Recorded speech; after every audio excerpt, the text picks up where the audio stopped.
En novembre, en groupe de 4, nous avons eu l'idée de développer une voiture télécommandée qui se contrôle par la main en utilisant un gant programmé pour le diriger afin de pouvoir faire office de lièvre d'entraînement, c'est-à-dire un objet chargé de favoriser la performance d'un coureur en menant la première partie d'une course ou d'un entraînement pour lui donner une vitesse constante à suivre. Le domaine des drones et de l'informatique, ainsi que de la robotique intéressait tous les membres du groupe et nous donna une ligne directrice ainsi qu'une bonne idée de ce que l'on voulait pour le projet. Pour ce faire, nous avons élaboré un cahier des charges regroupant toutes les attentes requises selon nous. Pour cela, nous avons créé un diagramme des exigences dans lesquelles on regroupe toutes les obligations auxquelles le projet doit répondre selon nous. Le diagramme se divise en deux blocs, l'un pour l'élaboration du gant de contrôle et l'autre pour celle de la voiture.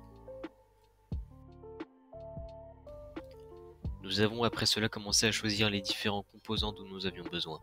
Pour le gant, nous avons opté pour des piézo-résistance et un accéléromètre afin d'obtenir les valeurs du pliage des doigts et la position du gant dans l'espace, permettant ainsi d'envoyer des ordres à la voiture en fonction de la position du gant. Nous avons ensuite dû acheter une voiture que l'on a choisie en particulier pour sa puissance nécessaire pour qu'elle dispose d'une vitesse importante. Celle-ci composée d'un pont en H, d'un moteur à courant continu, d'un servomoteur ainsi que d'une batterie. Pour commencer la conception du projet, des études et des tests ont été réalisés avec par exemple la prise de mesure de la vitesse du moteur ou encore le test d'un programme sur l'accéléromètre. Ces expérimentations étaient effectuées à l'aide de programmes Arduino que nous avons écrits. Ils ont permis de tester les différents composants un à un afin de comprendre leur fonctionnement. Cependant, des problèmes sont apparus au fur et à mesure du développement du projet, pouvant aller d'un problème d'alimentation résolu en changeant celle-ci de borne ou d'un composant qui ne fonctionne plus suite à un court-circuit où il n'y avait pas d'autre choix que de le changer. Après les avoir réglés, nous avons pu tester le gant final et la voiture et ainsi rassembler tous les éléments.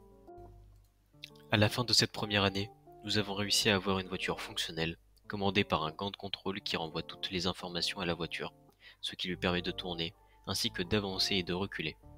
Dans une perspective d'avenir, nous avons pour objectif d'instaurer le suiveur de ligne, mettre en place le mode pour le lièvre, d'améliorer l'ergonomie du gant et la précision des ordres qu'il envoie, ainsi que d'ajouter des fonctionnalités de bien-être vis-à-vis du coureur, comme faire en sorte que la voiture modifie sa vitesse en fonction du rythme cardiaque de l'utilisateur. Nous avons aussi pour projet que la voiture modifie sa vitesse pendant la course en fonction du temps qu'elle a pris pour une certaine distance.